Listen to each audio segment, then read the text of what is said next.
मैंने जरा सा दरवाजा खोलकर बाहर झांका तो एक बड़ा हाल दिखाई दिया। कुछ अफराद हाल के ऊपरी हिस्से में थे। यह सतों वाला हाल था जिसमें सीढ़ियां चढ़कर ऊपर के हिस्से में जाते थे और यह हिस्सा किसी गैलरी की तरह इस हाल के चारों तरफ था। दरवाजा खोलते ही आवाजें नुमाया हो गईं। बोलने वाला रामन था और वो किसी से कह रहा था, बोल कुत्ते वरना तेरा भेजा निकाल दूंगा। जवाब में किसी के भू भू करने की आवाज आई। कुछ सचमुच कुत्ते की तरह भौंक रहा था। मैं शनाख्त नहीं कर पाया, लेकिन मुझे शुबा हुआ कि वो बीतू था जो रामन को चिढ़ाने के लिए हरकत कर रहा था। फिर चट्टाक की आवाज आई। मैंने बीतू को कहते सुना, कुत्ता तो तू है जो एक आदमी को बांध कर इसे थप्पड़ मार रहा है। हाथ खोल फिर तुझे बताता हूँ। लड़के शहबाज को काल कर वरना ये तुझे मार देगा। मुझे मुंशी दिलजी की आवाज आई। ऐसा लग रहा था वो इस दरवाजे के इन ऊपर वाली गैलरी में मौजूद थे, इसलिए मुझे दिखाई नहीं दे रहे थे, मगर इनकी आवाजें आ रही थीं। मुंशी जी की धमकी पर बीतू ने बेपरवाही से कहा, मार दे, पर यह कुत्ता है, इसे पट्टा डाल कर रख। रामन ने मुश्तिल होकर बीतू को तशद्दुद का निशाना बनाया था। मारपीट के साथ बीतू के कराने की दबी आवाजें भी आ रही थी।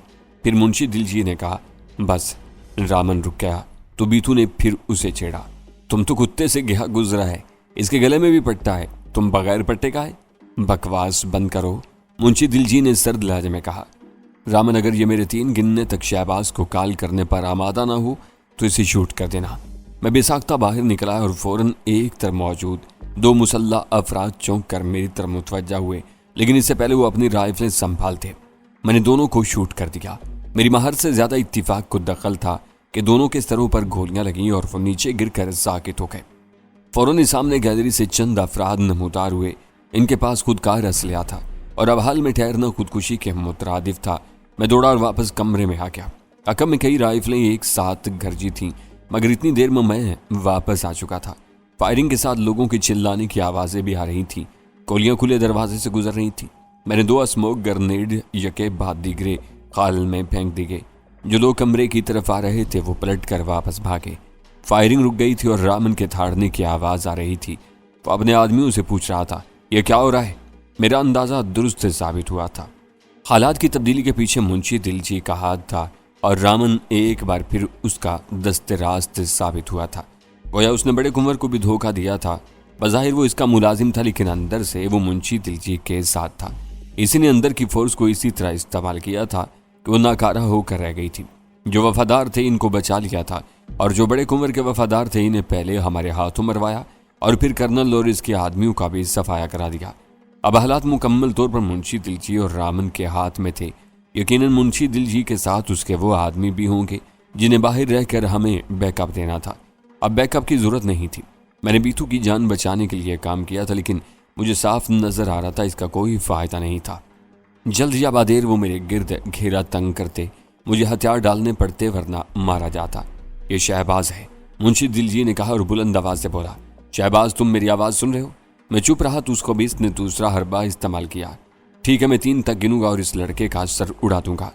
चौबी, अगर आप इधर रहे तब भी इसका बात मत सुनना, बीतू ने चिल्ला कर कहा। 1 2 3 मुंशी दिलजी ने कहा। ठीक है ठीक है, मैंने उसके 3 गिनने से पहले चिल्ला कर कहा, मैं यहाँ मौजूद हूँ। शहबाज जी, मुंशी दिलजी के लहजे में रवायती मक्कारी आ गई। बेहतर है हथियार फेंक कर सामने आ जाएं ताकि तुम मुझे गोली मार सको। मेरा तुम्हें मारने का कोई इरादा नहीं है, मुंशी दिलजी ने कहा, वरना यह कोई मुश्किल काम नहीं था। हम जानते थे कि तुम सुरंग में हो और वहां बचने की कोई जगह नहीं।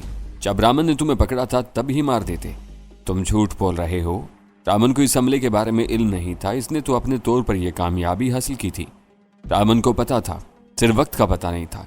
मुंशी दिलजी ने घबराए बगैर कहा, राजदारी की वजह से हमला खुफिया रखा गया था। कुंवर पैलेस में ऐसी सिक्योरिटी है कि कहीं की जाने वाली बात भी सुनी जा सकती है। इसके बावजूद रामन ने कैद खाने में मुझसे खुलकर बात की थी। कैद खाने का सिस्टम माफ कर दिया गया था। मुंशी दिलजी ने कहा, शहबाज जी तुम वक्त ज़ाया कर रहे हो। तुम चाहते हो कि तुम्हारा साथी जिंदा रहे तो हथियार फेंक कर बाहर आ जाओ। इस वक्त मुझे वाइस बम का ख्याल आया था और मैं इसे कलाई से निकालने जा रहा था कि अकब से दरवाज़ा खुलने की सनसनाती आवाज़ आई। खाल में धुआं फैला हुआ था और वो अब कमरे में भी आ रहा था, मगर मास्क की वजह से बचत थी। दूसरी तरफ मुंशी दिलजी की पुरस्कून आवाज़ बता रही थी कि उसे भी इस गैस से कोई मसला नहीं है।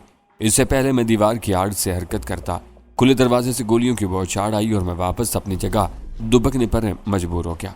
दरवाजे के सामने से गुजरे बगैर मैं खुफिया दरवाजे तक नहीं जा सकता था। वो चंद सेकंड में खुल गया और मुझे रामन की आवाज आई, शहबाज अब तुम मेरे निशाने पर हो, कोई हरकत मत करना वरना मैं शूट करने पर मजबूर हो जाऊंगा। अंदर धुआं भरने से मंजर साफ नजर नहीं आ रहा था, लेकिन रामन की आवाज इसी कोने से आ रही थी। जब तक मुंशी दिलजी ने मुझे बातों में लगाया था वो कहीं और से होकर सुरंग के इस खुफिया रास्ते तक आ गया था। मैं साकित रहा तो रामन ने फिर ललकारा, शहबाज आखिरी बार कह रहा हूं, हथियार फेंक दो, तुम इतने जरूरी नहीं हो। ये बात तो मैं भी जानता था कि मैं सिर्फ बड़े कुंवर के लिए जरूरी था, इसके अलावा यहाँ मौजूद किसी दुश्मन के लिए मैं जरूरी नहीं था। बल्कि मुझे ताज्जुब था कि वो मुझे जिंदा क्यों रखना चाहते थे। मैंने ठंडी सांस ली और पिस्तौल फेंक दिया। रामन ने कहा, दूसरा पिस्तौल भी। मैंने वो भी फेंक दिया तो उसने मुझे दोनों हाथ गर्दन पर रखकर घुटनों के बल बैठने का हुक्म दिया। मैंने उसकी भी तामील की। फौरन ही दरवाजे से दो अफराद अंदर आए। एक ने मेरे सर पर राइफल के नाल रखते ही और दूसरे ने मेरी जामा तलाशी ली और उसने तमाम ग्रेनेड निकाल लिए थे। फिर मेरी टांगों से बंधे खंजर निकाले। एक मेरा था और दूसरा रामपुरी जो मैंने रामन से हासिल किया था। मुझे निहत्था करके हाल में लाया गया। इस दौरान में वहां मौजूद एग्जॉस्ट फैन चला दिए गए थे जो तेजी से गैस खींचकर बाहर फेंक रहे थे। वैसे सब ने गैस मास्क पहन रखे थे। हादिये के बीतू के पास भी था। जैसे ही मैंने स्मोक बम फेंक के उसने मास्क मुंह पर चढ़ा लिया था। चंद मिनट में हाल गैस से साफ हो गया। मुंशी दिलजी के इशारे पर उसके एक आदमी ने मुंह से मास्क हटाकर गहरी सांस ली और जब उसे कुछ नहीं हुआ तो बाकी सब ने भी मास्क उतार दिए थे। बीतू के हाथ पीछे करके प्लास्टिक की कस जाने वाली हथकड़ी से बांध दिए गए थे। यही सलूक मेरे साथ किया गया। मैंने खुद हाथ रजाकाराना पीछे कर लिए थे। एक आदमी ने इस पर कस कर हथकड़ी बांधी मगर मैंने हाथ सख्त कर लिए थे, इसलिए हथकड़ी पूरी तरह नहीं कसी थी। मगर यह बात वो महसूस नहीं कर सका। उसे लगा कि उसने हथकड़ी कस कर बांधी गई। मैंने मुंशी दिलजी की तरफ देखा। तुम कामयाब रहे, तुमने हमें इस्तेमाल किया और यहां तक पहुंच गए। हाँ मैं कामयाब रहा, उसने तकब्बुर से कहा, लेकिन असल मरहला अभी बाकी है, सेफ हाउस में घुसने का। वो भी मसला नहीं है, मुंशी दिलजी ने कहा, अभी तुम देखोगे। बाहर से बख्तरबंद गाड़ियों पर मिसाइल किसने मारे थे? मेरे आदमियों ने, मुंशी दिलजी बोला। इस कर्नल को बड़ी खुशफहमी थी कि यह हथियार कोई मकामी इस्तेमाल नहीं कर सकता है। ये तो है, मैंने उसकी तायद की। ये गोरे खुद को कुछ ज्यादा ही ऊंचा समझते हैं और इसी चक्कर में मुंह के बल गिरते हैं। मैं मुसलसल कर्नल को समझा रहा था कि तुम पर एतमाद ना करें, मगर उसने मेरी नहीं सुनी। वो तुम्हें बेजरत समझ रहा था। कर्नल और उसके साथ ही नर्क जा चुके हैं, मुंशी दिलजी ने तस्दीक की। इनमें से कोई नहीं बचा। जो बाहर थे इन्हें मेरे आदमियों ने मारकर इनकी जगह ले ली और फिर इनके हथियार इन पर ही इस्तेमाल किए। मुझे ख्याल है कि गुमर पैलेस के गार्ड्स मुख्तलिफ इमारतों में मुक़य्यद थे, लेकिन वो वहां से मुज़ाहमत कर सकते थे। फिर मुंशी और उसके आदमी कैसे अंदर आए? इसके साथ इस वक्त दर्जन से ज्यादा अफराद थे और ये सब मकामी थे। इन्होंने मुख्तलिफ तरह के लिबास पहन रखे थे और वह सूरत से जराइम पेशा लग रहे थे। मुझे फतेह खान के बाकी दो आदमी भी नजर नहीं आए। इसका मतलब था वो मारे जा चुके थे। मैंने बीतू की तरफ देखा। चेहरे पर मारपीट के निशानात थे। वो आसानी से काबू में नहीं आया होगा। मेरे साथी को कैसे काबू किया? बहुत आसानी से, मुंशी दिलजी मुस्कुराया। इसे रेडियो की मदद से बुलाया। तुम्हारी आवाज सुनकर यह दौड़ा आया। मेरी आवाज? मैंने बेयकीनी से कहा। कहाँ रिकॉर्डेड आवाज थी। फतेह खान के आदमी कहाँ है और वो कहाँ है? इस बार मुंशी दिलजी ने सिर्फ शाने उचकाए। मैंने हमेशा उसे कुर्ते पाजामे में देखा था। आज पहली बार वो पतलून और जैकेट में था। जैकेट की एक जेब लटकी हुई थी, यानी इसमें कोई हथियार था, लेकिन बज़ाहिर वो खाली हाथ दिखाई दे रहा था और उसे जरूरत नहीं थी। दर्जन भर मुसल्ला गुर्गे वो बाहर से लाया था। जिंदगी में पहली बार वो सबसे ऊपर था। यहाँ कोई ऐसा फर्द नहीं था जिसे वो जवाब दे, और इस ख्याल से उसकी गर्दन अकड़ी जा रही थी। इसमें शुबा नहीं कि उसने नहाय चालाकी से हमें इस्तेमाल किया था और बज़ाहिर कामयाब रहा था। लेकिन मेरा ईमान है, कुदरत अगर किसी घटिया शख्स को कुछ देर के लिए ऊपर लाती भी है तो वो ज्यादा देर इस जगह नहीं रह सकता है। इसका घटियापन इसके जवाल का बायस बन जाता है। मुंशी दिलजी ने एक छोटा सा वाकी टाके निकाल कर किसी से पूछा, नीचे क्या रहा? दूसरी तरफ से जवाब सुनकर उसने वाकी टाके रखा और अपने आदमी को हुक्म दिया, इन्हें नीचे ले चलो। मैंने महसूस किया कि रामन उसके साथ था, लेकिन उसकी कोई खास हैसियत नहीं थी। हालांकि उसने अभी जान पर खेल कर मुझे काबू किया था। अगर मैं उसकी तरफ एक ग्रेनेड फेंक देता तो उसका बचना मुहाल था, मगर यहाँ वो रामन को नजरअंदाज कर रहा था। रामन के अलावा पैलेस गार्ड की वर्दी में 4 अफराद और थे। मुंशी दिलजी ने नीचे का पूछा था, इसका मतलब था कि उसके कुछ आदमी नीचे भी थे और वह बड़े कुंवर के वफादारों का सफाया कर चुके थे। तभी हम नीचे जा रहे थे। मैंने मुंशी की तरफ देखा। तुम लोग अंदर कैसे आए? सीधे रास्ते से आना तो मुमकिन नहीं है। वह यारी से मुस्कुराया। तुमने ठीक कहा, मैं उसी सुरंग से आया हूं। मैं गहरी सांस लेकर रह गया था। इसका मतलब है पैलेस से बाहर जाने के लिए एक खुफिया रास्ता मौजूद है। हाँ, लेकिन इन भाइयों को इसका इल्म नहीं है। मुंशी जी ने फख्र से कहा, ये रास्ता सिर्फ मुझे मालूम है, मुमकिन है कोई और रास्ता भी हो और तुम्हें इसका इल्म ना हो। मेरी बात पर वो फिक्रमंद हुआ था। हम इस कमरे में आए जहां से खुफिया रास्ता नीचे जा रहा था। पहले रामन अपने आदमियों के हमरा नीचे उतर गया, फिर हम बारी बारी नीचे आए। मुंशी दिलजी के आदमी आगे पीछे फैल गए थे। इनकी क़यादत एक काला और मोटा सा शख्स कर रहा था। उसके चेहरे पर उसके आमाल खबासत लिखे हुए थे। यहाँ तारीकी थी और इन लोगों ने अपनी राइफलों पर लगी टार्चें रोशन कर ली थी। मुंशी दिलजी ने मुझसे पूछा, कोई और रास्ता कहाँ हो सकता है? सेफ हाउस से, मैंने जवाब दिया। सेफ हाउस भी 100% महफूज नहीं है, इससे कोई रास्ता नहीं है। मुंशी जी ने नफी में सर हिलाया। हम सेफ हाउस वाले हाल की तरफ जा रहे थे। मुंशी दिलजी के आदमी पहले ही चले गए थे। अब मुख्तलिफ रास्तों पर उसके आदमी मौजूद थे ताकि अगर कोई ऊपर से आने की कोशिश करे तो उसे रोकें। अचानक आगे फायरिंग का शोर गूंजा। मैंने मुंशी दिलजी की तरफ देखा। यह क्या था? मेरे आदमियों को पैलेस का कोई आदमी मिल गया होगा, उसने बेपरवाही से कहा। वो रास्ता साफ करने आ गए होंगे। आदमी मिल गया होगा या उन्होंने इन दो निहत्थे और जख्मी गार्ड्स को मार दिया है जो किसी का नुकसान नहीं कर सकते थे। मुमकिन है, उसने सपाट लहजे में कहा। वैसे तुम्हें इनके बारे में इतना फिक्रमंद होने की जरूरत नहीं है। मैं गहरी सांस लेकर रह गया। कुछ देर बाद हम छोटे हाल पहुंचे और वहां रह जाने वाले दोनों गार्ड्स की लाशें देखकर मेरे होंठ भिज गए थे। मेरे पास मौजूद वाकी टाकी भी मुंशी के आदमियों के कब्जे में जा चुका था, मगर उसे इसकी जरूरत नहीं थी।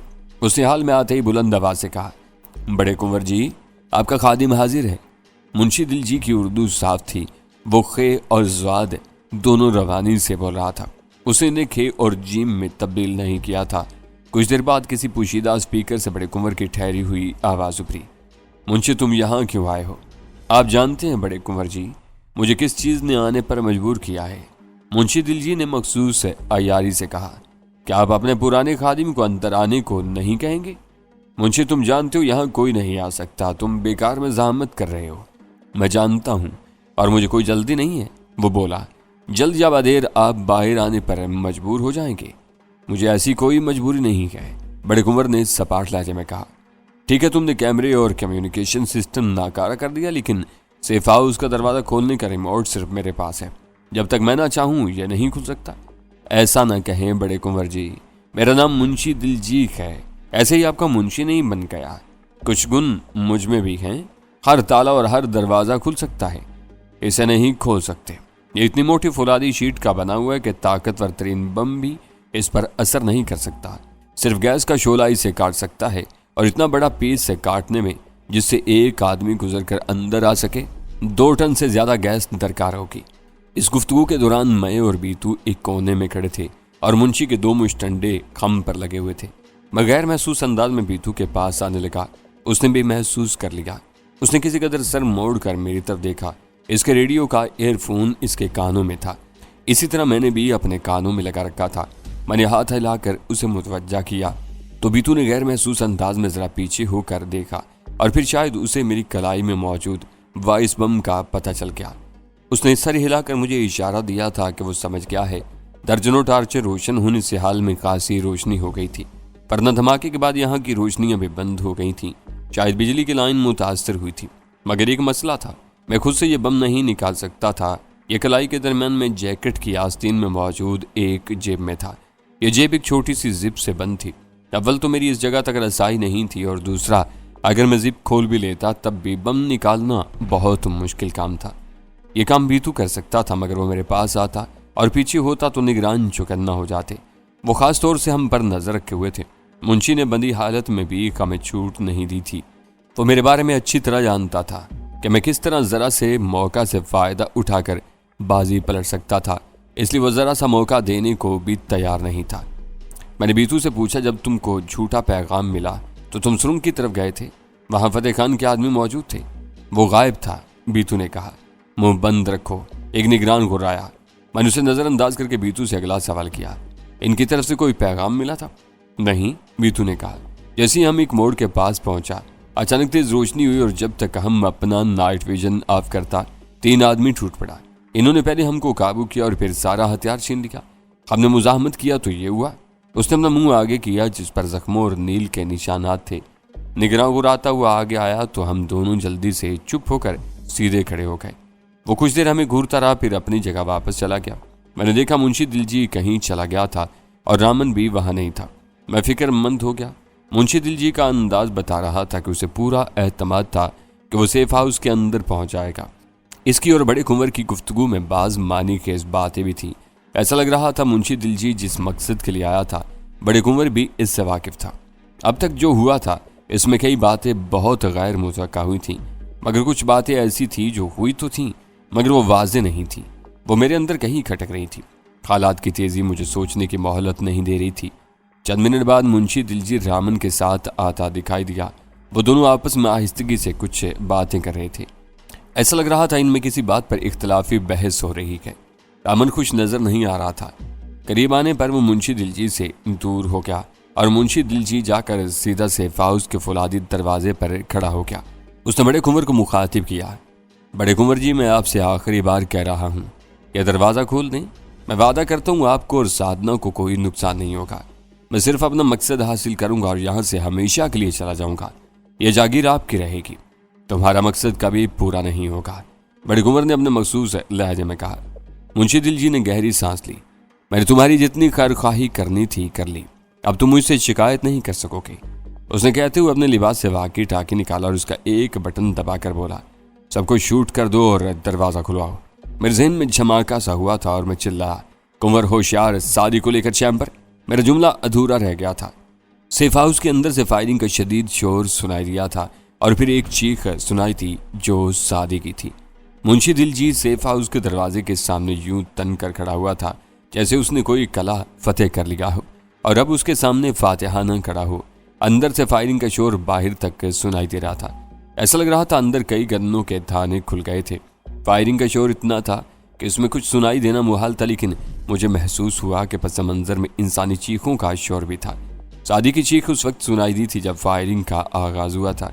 इसके बाद शोर बढ़ता चला गया था क्योंकि एक के बाद कई हथियार आतिशी नगमा सराय में मसरूफ हो गए थे।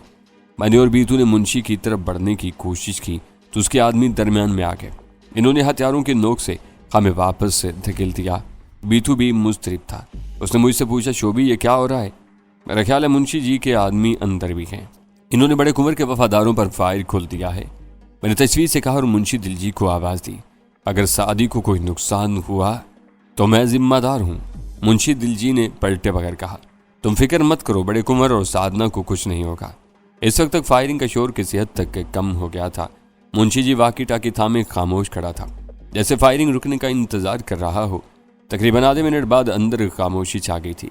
मुंशी ने पूछा, क्या रहा? सब मारे गए। वाकी टाकी से धीमी आवाज आई, अजीत भी मारा गया। बड़ा कुंवर और साधना वो अपने कमरे में मौजूद हैं। दूसरी तरफ मौजूद शख्स ने कहा, दरवाज़ा खुलवाओ। मुंशी दिलजी ने हुक्म दिया। उसने किसी अजीत के मारे जाने पर कोई रद्द-ए-अमल जाहिर नहीं किया था। शायद अजीत उसका वफादार था जो बड़े कुंवर के वफादारों की जवाबी फायरिंग से मारा गया। मगर मुंशी जी जैसे लोगों के लिए इंसान की अहमियत मक्खी मच्छर से ज़्यादा नहीं होती है। इन्हें सिर्फ अपना मफाद अजीज़ होता है, इसलिए उसने अजीत के मरने पर ज़रा भी तशवीश का इजहार नहीं किया। इसे फिक्र बड़े कुंवर और शादी की थी। कुछ देर बाद उसी आदमी ने इतला दी, इन्होंने चैम्बर अंदर से बंद कर लिया है, तो इसे खुलवाओ। मुंशी घुराया, ये नहीं खुलवा सकते। बड़े कुंवर की आवाज़ आई, इसे सिर्फ बम से उड़ाया जा सकता, लेकिन इस सूरत में अंदर मौजूद कोई फर्द जिंदा नहीं बचेगा। शादी ठीक है? मैंने पूछा। यह सुनकर मैंने सुकून का सांस लिया था कि बड़ा कुंवर शादी समेत अपने चैम्बर में बंद हो गया था। मैं ठीक हूँ शोभी, शादी की रूहान सी आवाज़ आई। अब यहाँ क्यों आए हैं? तुम्हारे लिए शादी। मैंने खुद पर काबू पाते हुए कहा, हम तुम्हें नहीं छोड़ सकते, आपको यहाँ नहीं आना चाहिए था। शादी खुद पर काबू पाते हुए बोली, मैं यहाँ महफूज हूँ। अगर तुम अंदर महफूज हो तो दरवाज़ा किसी सूरत मत खोलना। मैंने बड़े कुंवर से कहा।